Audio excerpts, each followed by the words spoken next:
Thank you and welcome to the show today. The topic today is Brown versus the Board of Education and historical black colleges. And we're fortunate to have with us to talk about Brown versus the Board of Education of Topeka, Kansas, 1954, and historical black colleges, Dr. AAl-Hadid, the chairman of the Africana Studies Department at Tennessee State University.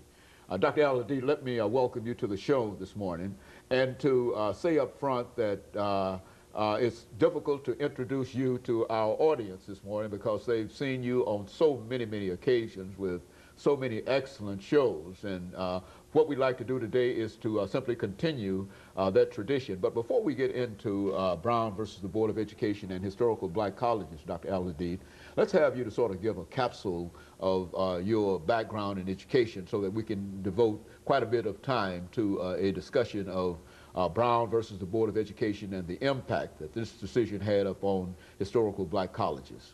Yes, the first thing is I need to say that I'm chair of the Africana Studies Department at Tennessee State University. The department's been in existence since 1994. And I went to University of California, Santa Barbara, where I got my doctorate degree in basically in social psychology. My undergraduate work was done at an HBCU, Alabama State University in Montgomery, and my high school was at Carver High School there, also in Montgomery. Traveled rather extensively in Africa. Spent a year or so in Kenya, where I studied at the University of Nairobi. And then, of course, that's where I got a lot of my consciousness about our history and our culture. And I spent a summer at Yale University. So that's pretty much my background. And I've been at Tennessee State, believe it or not, for 30 years. And started out in the sociology department. You know, Dr. AAl-Hadid, one of the things that we're trying to do over the next 5 weeks with these particular shows is to talk about the importance of Brown versus the Board of Education of Topeka, Kansas, 1954. And I say that because we've already produced 4 shows dealing with this. At least Attorney Blackshear has given us an excellent, discussion on Brown and the law. And that, of course, was followed by a discussion with Dr.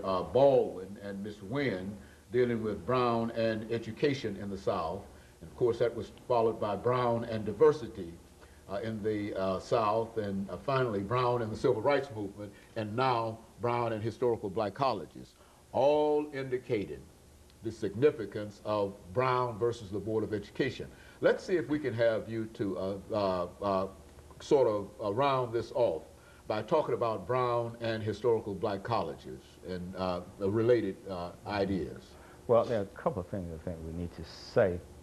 First of all, we need to establish the premise that during chattel slavery, which was from 1619 to 1865, education of African slaves was illegal. It was illegal to teach a slave to read and write. And so when we became emancipated in 1865, obviously the first order of business was to learn how to read and write. So education became our passport to the future. Now, of course, when we were emancipated, there was a promise of 40 acres and a mule. And of course, the administration that came into power reneged on that promise. And instead of 40 acres and a mule, we got historically black colleges. And these colleges had a great challenge. First of all, they had to teach literacy. And we also have to remember that they developed in 2 sectors of our society. Some of them developed in the private sector. Those came through the missionaries, through the Freedmen's Bureau. And then later on, as the Industrial Revolution started to get some hold in the South and other parts of the country, then we had the land-grant colleges and universities. So to give our audience an example of each, Tennessee State, for example, would be a land-grant school. We should call it Tennessee A&I, Agriculture and Industrial.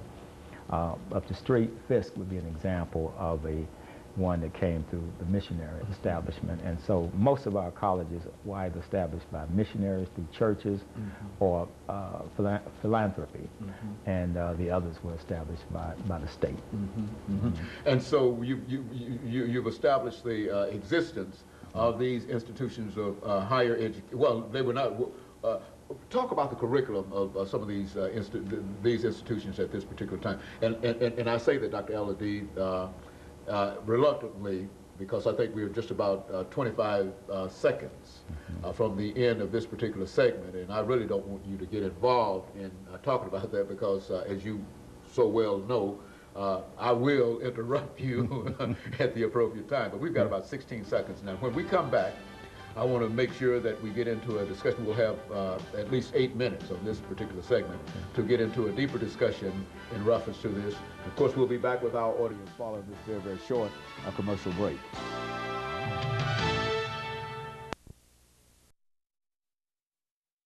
Is Brown versus